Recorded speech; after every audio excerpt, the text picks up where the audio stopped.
Okay everyone, I'm going to be changing the oil on the FD RX7 today. I got it, I'm not sure how many miles on it or how long it's been in there, but usually it's every 3,000 miles if you drive it a little, more extreme than other people. And I just feel better doing it every 3,000 miles. So I'm doing that, and I think it's like, people are like, if you don't drive it 3,000 miles, do it every 6 months. So I'm just gonna go ahead and try that now. So this car has dual oil coolers on it, and the manual still says to put like 4 quarts of oil in it.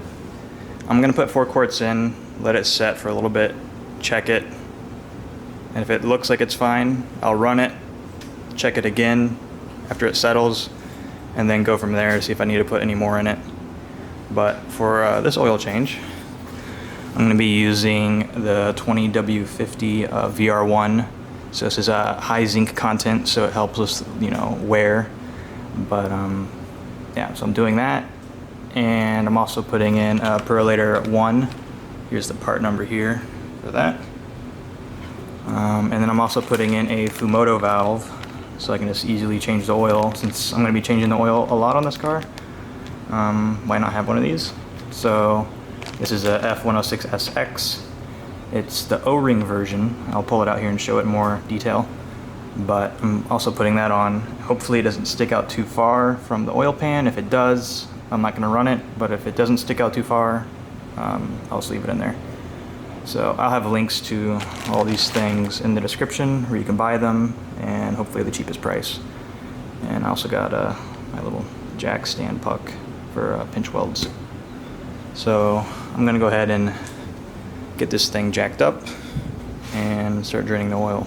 Okay, so I'm gonna show you the jacking points on the FD RX7, just so get everything you need here.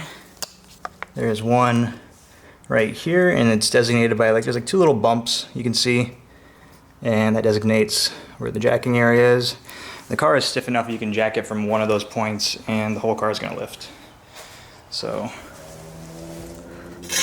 you can kind of see it here. There's like a little bump here and a little bump here, and you jack between those two. So I'll line this up, do that, and then I'll drop it down.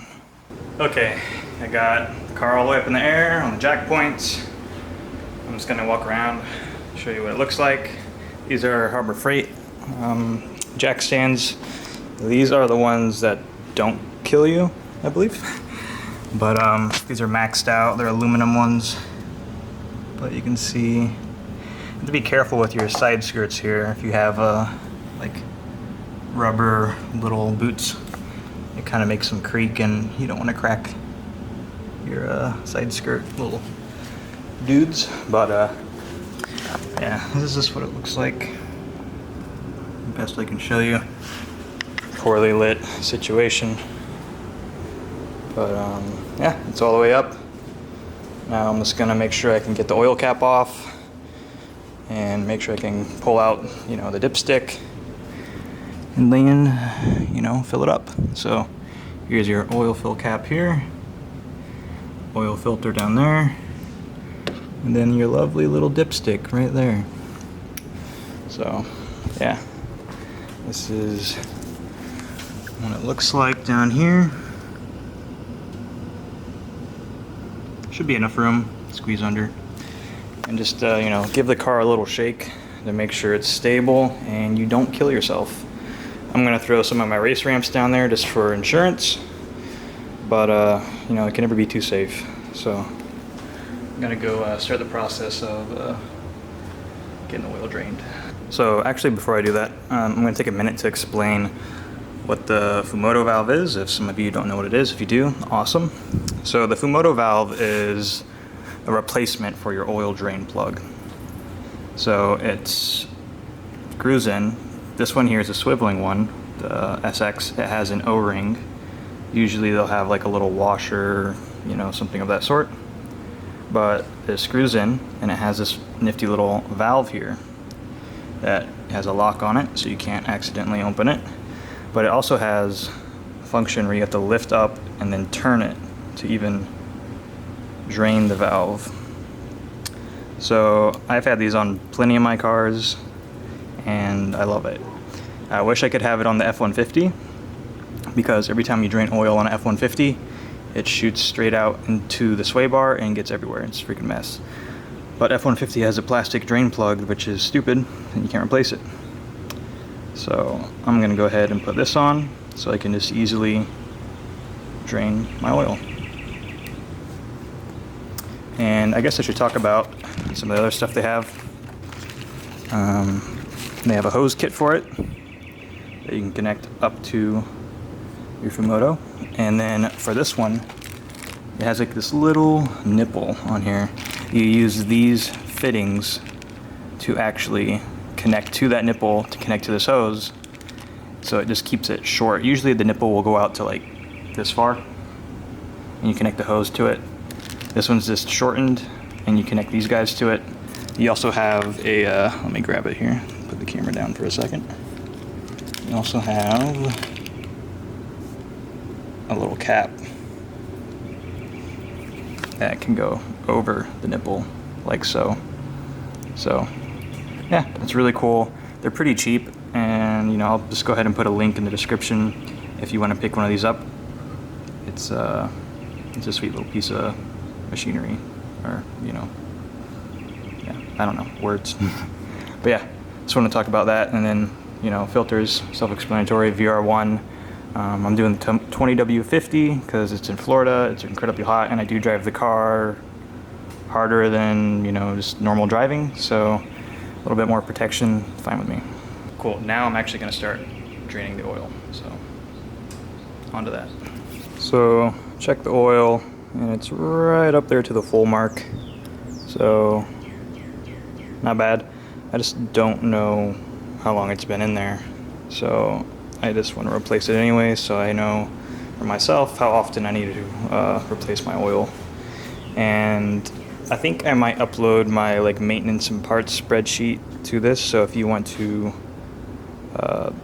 use that spreadsheet yourself, like I have listed like all the different oils, like filters, how many quarts, like the quantity, how much stuff is needed in that spreadsheet, and also have like a area for, you know, listing all your modifications and like what parts you bought.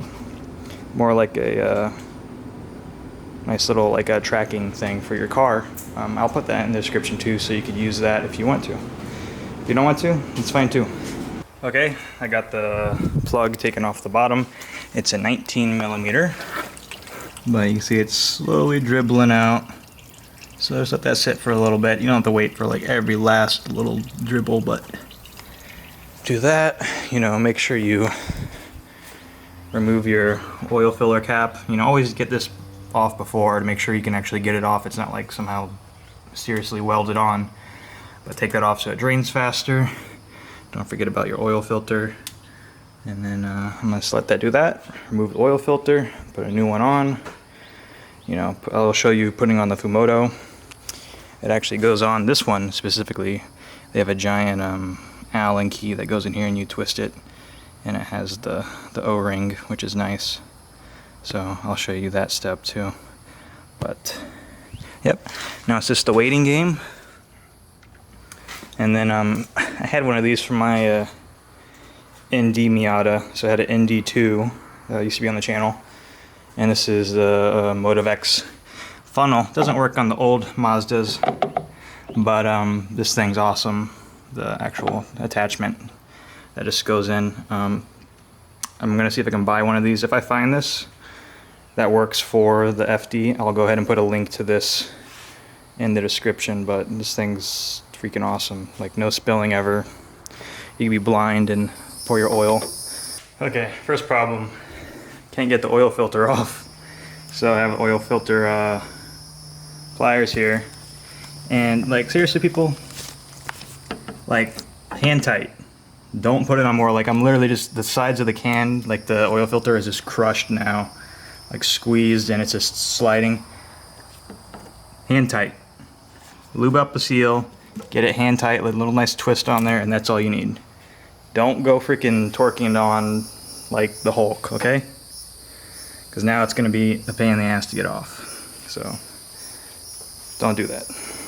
Okay, got the oil filter off. I had to go to AutoZone and get the 3/8 ratchet tool to get it off. But if you're putting your filters on this tight, just stop servicing cars, please. This thing is like destroyed.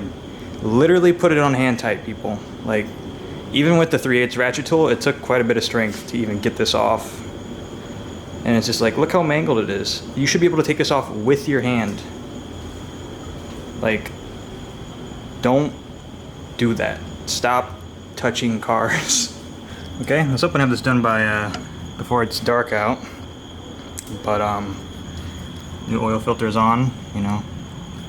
Not super tight, just hand tight enough to where I feel a little resistance, and it's like I don't feel like it's gonna come fall off, because that oil on that O-ring that you spread around the O-ring, you spread a little oil around the O-ring there, and you know that's gonna help slide it on more than it should with your hand. And then once that, you know, I don't know, it's hard to explain. It's like, just don't over tighten it.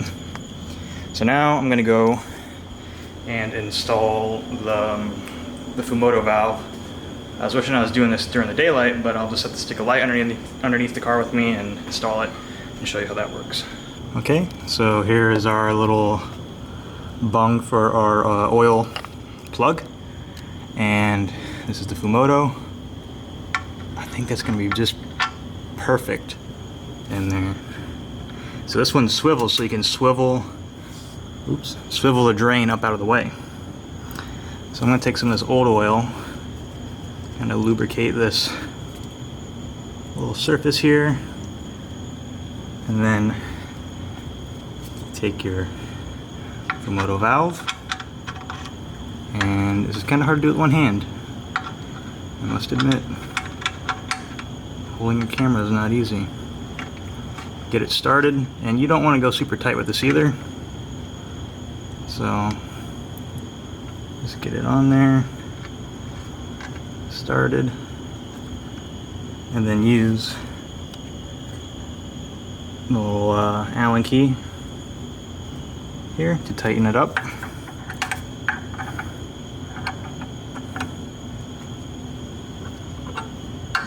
You don't want to go super tight. That's it. It's a little bit hand tight, and then you can position this however you want. So I'm going to position it how I want, probably going this way, and then tighten it up. So I'm going to put down the camera to do that because this is a little hard to do. So I'll be right back. Okay, so I got it tightened, I got it positioned how I want, and now I'll show you how it actually works. So you just push up on this little lever here, and your oil drains out. So if you ever overfill your oil, it's super easy to just take some out and not have to worry about untwisting a bolt or anything, or it's just to make your life a little bit easier. So that's how that works. I'll grab like one of the fittings and show you that as well. So you can see I snapped on one of the plastic fittings that goes on the nipple, and now you can just have it drain straight down. You can also attach a hose to it, like so, and drain it through a hose. So super easy. These things are like anywhere from like what, 25 to like 36 bucks, and to me it's just, it makes sense. And then go ahead and take a little clip here, and now I've locked the valve so it cannot go open at all. That clip, this clips in there, keeps it shut. So that's pretty much the install. Now I'm going to go ahead and fill my oil up, put 4 quarts in, check the level, see if I need to do any more, and then that's it. So I'm going to go do that now. And for those of you wondering if it hangs below your subframe, I'm trying to look through the wheel here, you can see, don't really see anything hanging below it.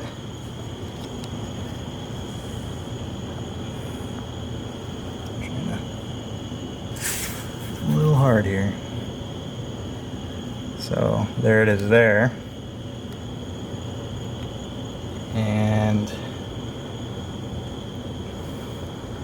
That's level with the subframe. There it is, if you go down. So, nope, it will not hit the actual ground if you bottom out and break off. So, I think that's pretty good. I'm gonna fill this thing up now. Okay, so this is some old oil. I had maybe about, I think like a quart in here or so. So I just kind of dumped my old oil into here. So I'm a little bit above 4.5, I'd say. We're close to 5 quarts. So I took out roughly 4 quarts of oil from the car. So if you have oil coolers like an R1, R2, I guess you just put in the same amount, around 4 quarts, but always just check it to make sure.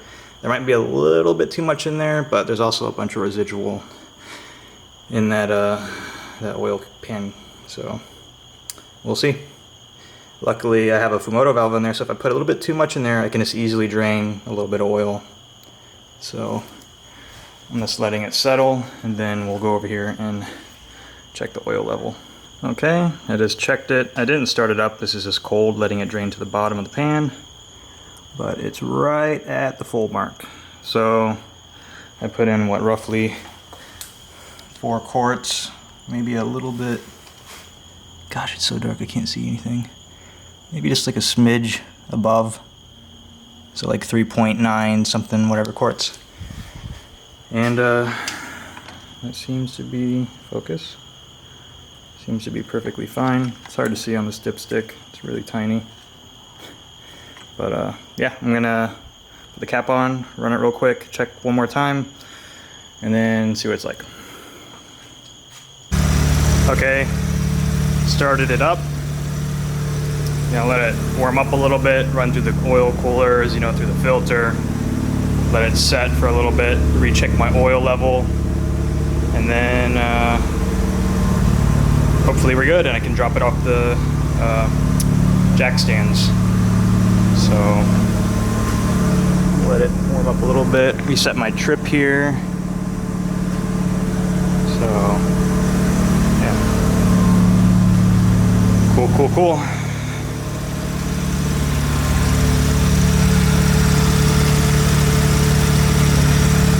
Okay, I let it run for a little, drained, turned it off, let it drain to the pan, checked the oil level. It was just a smidge low, so I went exactly to 1 quart left in my 5 quarts, which puts me at exactly 4 quarts of oil in the car, and it was right at the full line. It's like perfect.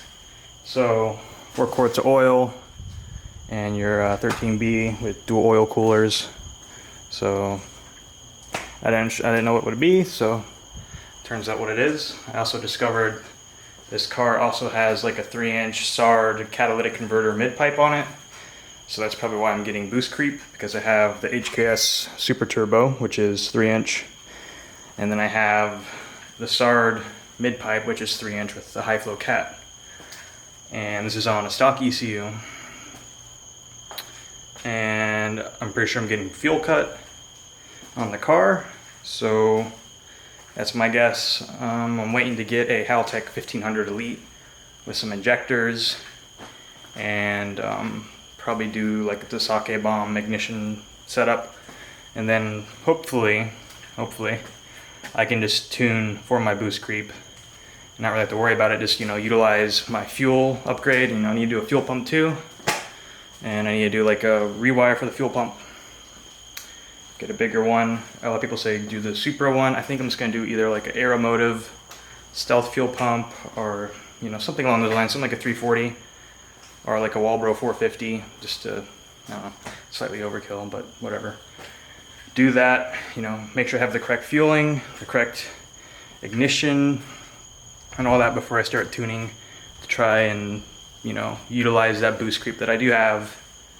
And if it's too much boost for like the intercooler, then I'll just have to port the wastegate on the turbos, and these are 99 turbos as well. So I don't know, but glad got fresh oil in it. Wasn't too bad, besides the filter being torqued on with like an impact.